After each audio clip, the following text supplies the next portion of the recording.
Okay.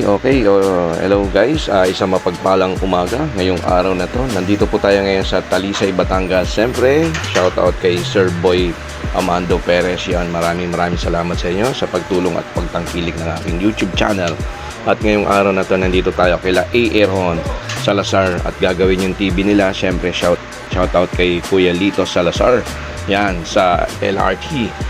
Yan, at bali ngayon gagawa tayo ng TV na isang 75 inches na Samsung na frameless. Ang problema is totally madilim at nag-shutdown down then at yun, at may problema po yung kanyang TV. Gawin natin po, wala pang 1 minute. Nagluluto na naman ako sa baba kaya hindi ko marinig. Meron nga ako, hindi nga yan o nabasa ang ulam. Sira na?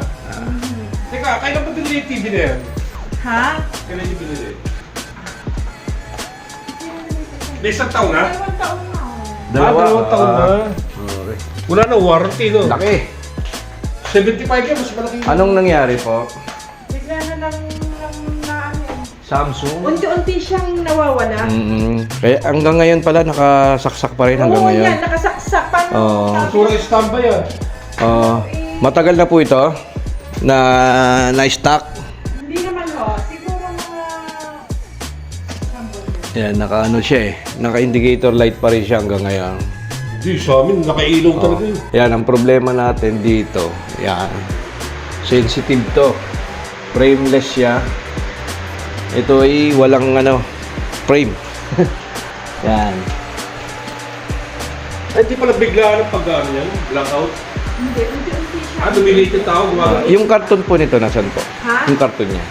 Karton? Kasi kailangan natin ilapag yan doon o either na malaking foam. Tagalin na lang na. Ito, bakit ito? Hindi pwede tayo ito. Dapat nakahigaan ako na yan.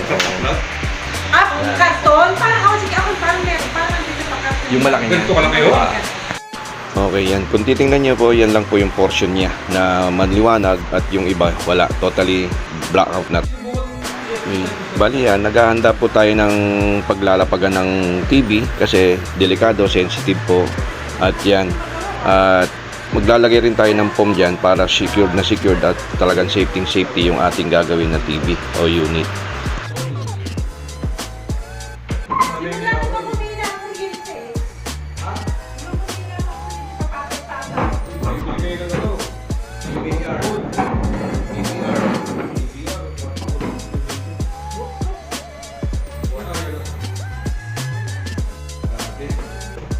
Ito yung aking ginagawa ngayon na isang Samsung. Ang kanyang po is UA model 75AU U8000G 75 inches po siya, frameless. Napakalaki. Ngayon ang problema po niya is totally may power siya pero hindi siya mag-on. Hindi na siya nagtutuloy. Bubuksan natin to. Wala siyang tornilyo, nakaklip lahat po ito.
Siyempre, nandito tayo sa Talisay. Ako yung nagpapasalamat siyempre kay Sir Boy Amando Perez. Yan, siya po yung pumontak sa atin. Diyan kay Sir Aaron sa Salazar. Yan po. Bali yan. Nabuksan ko na po siya. Ngayon, troubleshoot na po natin yan. No?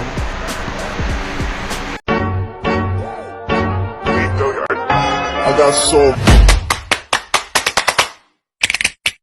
motherfucking design on right now. Bring it down, bring it down, bring it down. I got 3 whole thoughts to the Grabe. Ganda ka na po. Nakarating rin po kami ulit.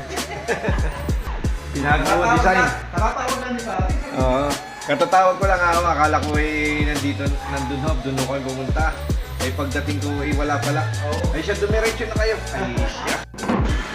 Okay, yan guys, tinatanggal natin yung upuan at maglalatag tayo ulit ng foam para sa safety and secured ng ating gagawing unit na TV, lalo-lalo na napakalaki. Frameless siya na 75 inches, no? Sobrang hirap nito. Siyempre kailangan may kasama tayo. Siyempre kasama ko yung aking anak na si John Michael Bilino and then si Ryan Gabriel Bilino. Yan, isa pa pagpalang hapon po ngayong araw na to. At ngayon nandito kami sa Talisay, Batangas.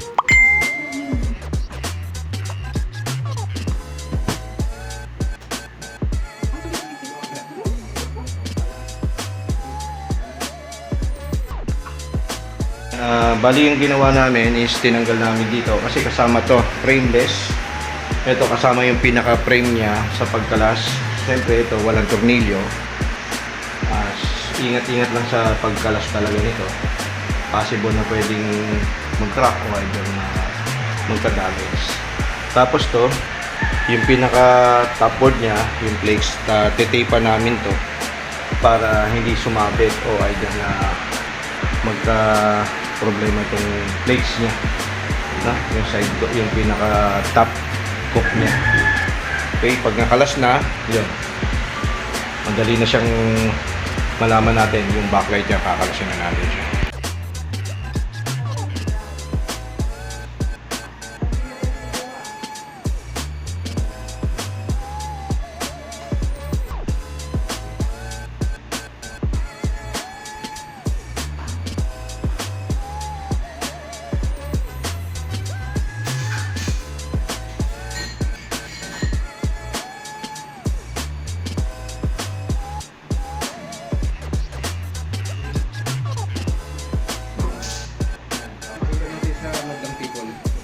Yung nangyayari. Ayan. Kung titignan natin yung kanyang flex niya is nasunog. Ibig sabihin, ito ay kaya nasusunog, dumidikit na yung kanyang fiber. Yung pinaka-flexible ano niya. Sunog na sunog, grabe oh. Umangat yung kanyang dumikit na mismo, sumama. Sumama na yung kanyang dito pa lang, kitang-kita natin itong area na to is talagang umangat na, no? Tapos dito naman sunog na rin, oh. Pabigay na rin siya. Dumikit. Okay, kalasin natin. Sige. Iyan mo to, angat mo to dyan. Ingat lang, baka mag-crack kasi sunog. No?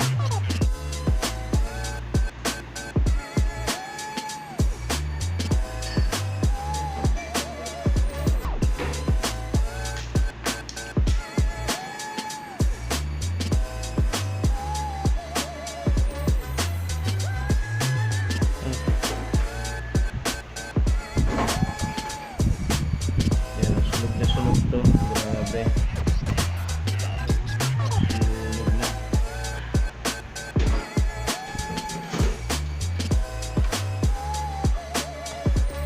Click mo rin yung picture dyan. Ito lang yan, 1, 2, 3, 4.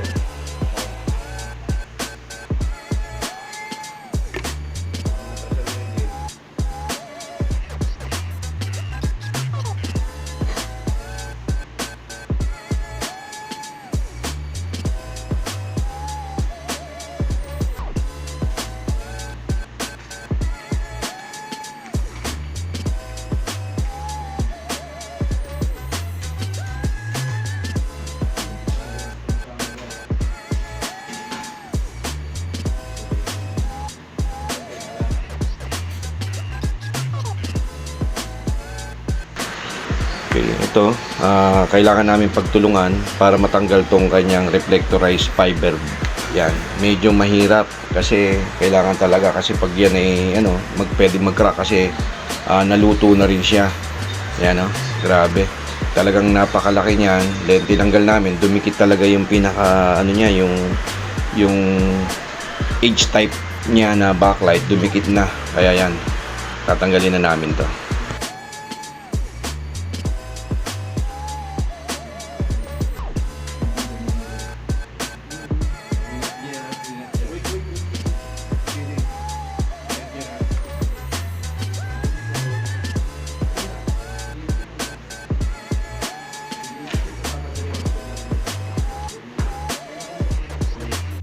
Yan, kung titingnan natin, yung backlight niya, lutong-luto talaga. Nasunog. Yung iba, natanggal na yung talagang niya, yung pinaka-LED backlight niya. Yan. Lutong-luto na talaga siya. Yan. Okay. Apat na strip. 1, 2, 3, 4. Pasok na.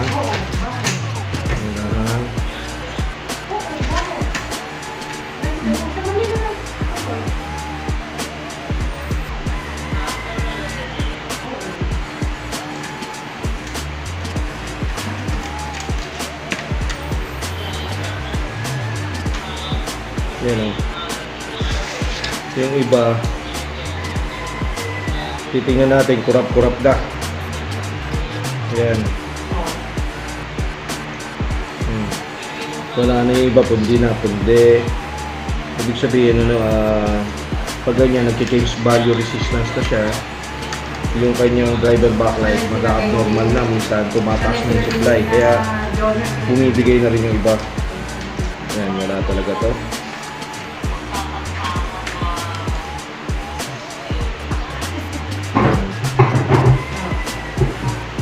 Mayroon rin pundi, isa, dalawa, tatlo, sakit sa mata.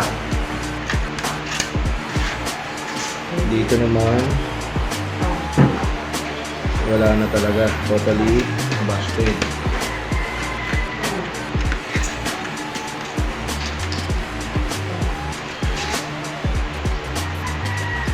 Yan, dito ay isa, dalawa yung pundi niya. Ito yung ating ipapalit na backlight niya. Yan. Pang AU 75 UA 8000G. Ito po yung gantong klase. Iba po yung RU. Natanggal na natin yung yung pinaka edge type backlight niya. Dapat ito linisin yung mabuti. Kasi pag hindi niyo nalinis siya ng mabuti, kakapalalo yan. Yung pinaka yung fiber plexi niya is totally na naman. Ang gagawin natin doon is testingin natin siya baliktarin. Kasi dapat ito is may lock yun para bumaba man yung plexi niya, hindi siya tatamaan. Ito kasi wala totally nakasayad na talaga siya ron. Kaya ang mangyayari dyan, pag naluto, ganun at ganun na naman yung sitwasyon yan. Dapat talaga kalangan siya rito. Siya, kumbaga may allowances siya konti para hindi siya maluto o dumikit dito sa kanyang backlight, and then doon sa kanyang plexi fiber niya. Yan. Yan. Ito yung bago. Yan. Meron siyang double-sided tape. Yan, 3M. Tapos hindi kayo malilito kasi meron na siyang guide dito. Yan, bawat guide niya meron dito, meron dito. Kaya hindi niyo siya pwedeng palagpasin. No, kasi yan talaga yung niya, sukat niya. Yan. Yan, ganyan siya.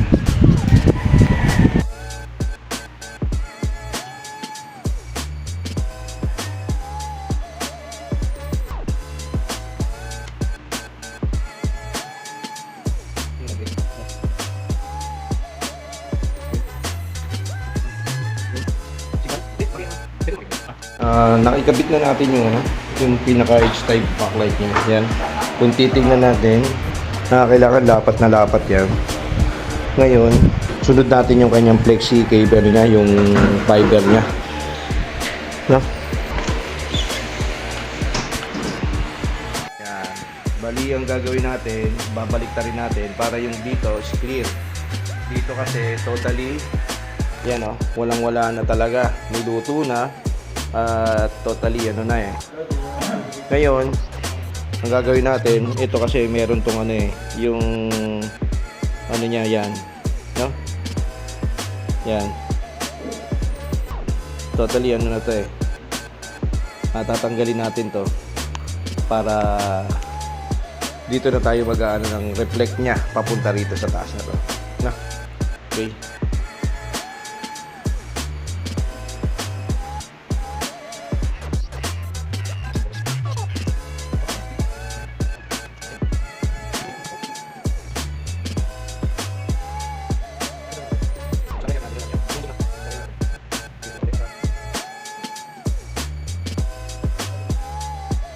Hindi pala naka-live yun.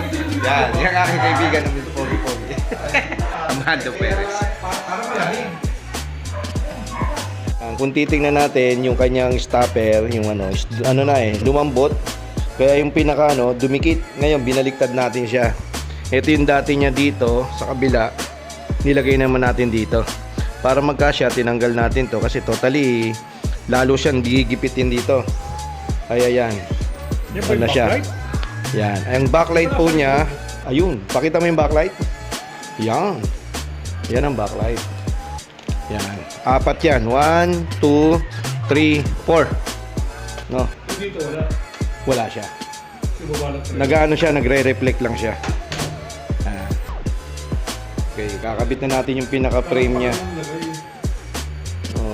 Iba naman yun, ibang design. Okay, natapos na po natin ikabit lahat. Ngayon, ito na ang pinaka-final natin kakabit. Siyempre, yung kanyang LCD panel. Yan, napakabigat. Tsaka pangalawa, sensitive, 75 inches. Okay, sana successful kahit binaliktad namin yung pinaka-reflectorized fiber niya. Yan, sana maganda yung ano niya, H-type yung reflect ng backlight niya. Okay guys. Yan guys, ang susunod naman natin, siyempre ito. Na-clip na natin siya, okay na. Bali yung gilid niya, pati yung ano. Ngayon, ito naman yung susunod natin. Ito, kaya ko siya tinitipan para secure natin na talagang totally hindi. Baka mapunggal natin to, mahila natin to. Kaya hindi natin siya ganong nilalagyan lang natin siya ng tape para hindi siya mahila. Okay, dahan-dahan. Sige. Yan, siyempre, kasama ko siyempre yung aking anak na si Ryan Gabriel, then si John Michael.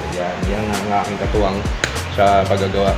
Ngayon nyo lang ako nakita na may helper. Sa tutuusin talaga hindi ako nagsasama kahit saan ako pumupunta. Lalo na sa mga malalayong lugar, kahit ako lang mag-isa. Yan, siyempre, shoutout kay Master Leboy. Yun, see you soon tayo bukas. Nasa C3, Caloocan tayo. At yun, mabibisita na rin kita. No? Sana wala kang gawa at maraming bukas sana magpagawa rin para sulit yung gawa natin bukas sa C3. Okay?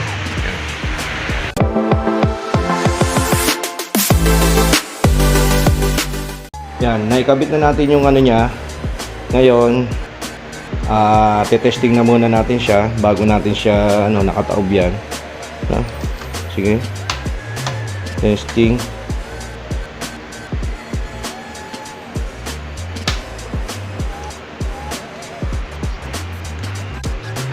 Okay. Saan po? Hindi po. Yan. Ito yung ating biniling automatic na ABR. Bali 500 watts po siya. Yan. Ngayon, ito po yung ating ikakabit dito. Sapagkat ang problema dito sa kailang area is bottleneck. Minsan bumababa, minsan tumataas, minsan naman ay nagba-brown out. Kaya kailangan po ng ganito. Kadalasan po is nagpa-fluctuate yung mga kuryente natin dito. Kaya para ma-secure nyo yung may ma-protection yung mga processor appliances nyo, ito ang kailangan natin, no? Tsaka may delay siya. Yan, 500 watts dito. ang gagamitin natin dito sa isang Samsung na 75 inches. Bali gagamit tayo syempre ng tester. Titingnan natin yung pagkakaiba, no, dito sa kailang supply. Ang supply po dito is nasa 212. Yan. Nagbababa, minsan nag 230. Yan, oh, kita mo. Yung nakaraan po rito is nasa mababa pa po yan. Yan, ngayon nasa 213, 212, naglalaro po siya. Ngayon sasaksak po natin tong ano, ABR. Testing natin, power natin. No, yan. Ang kagandahan nito, hindi kagad yan naandar hanggat hindi mo to ipipindutin, no? Ngayon, ang reading niya dun sa kanyang dito sa supply natin dito sa input niya is 213. Ngayon tingnan natin to. Yon. Tingnan natin kung 220 nga talaga to. Tingnan natin sa tester. Yan. Yon. Tingnan natin. 235. Ibig sabihin mas tumaas siya, no? Dito sa 110. Yan, 118. Ibig sabihin doon sa kanyang source niya napakababa, no? Yan, 212, 210, 212 naglalaro siya. Yan, nag-go 188. Ibig sabihin abnormal po yung supply dito sa area ng Talisay. Okay. Hindi. Mas advisable siya.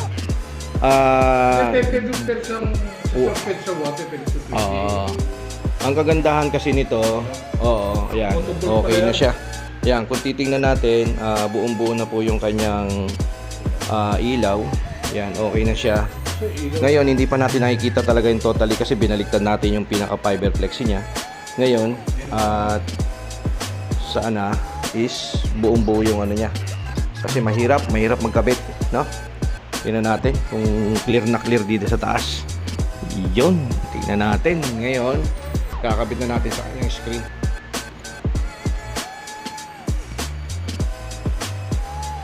Yan guys, natapos natin ngayon itong Samsung na model UA 75 AU 8000G.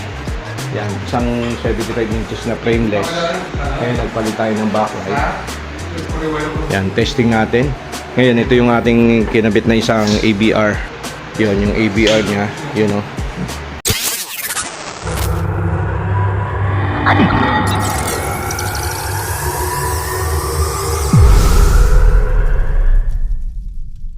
Thank you po kay Kuya Lito, yun, Salazar. Thank you po. Siyempre kay sige Aaron, kahit nandiyan ka sa ibang bansa at ikaw ano, yan, sana God bless sa'yo. Then kay ate, yan po si ate, thank you. Siyempre sa aking kaibigan, si Kuya Boy Amando Perez, maraming salamat sa inyo. At sa aking mga kasama, yung aking anak, ayun po, yung aking helper na si Jan at si RG, kasama ko. Ngayon, nandito po tayo siyempre sa Talisay, Batangas. Yun. Thank you. Ito po, picture po tayo, sir. I got so motherfucking design all right now. Bring it down, bring it down, bring it down, bring it down, bring it down.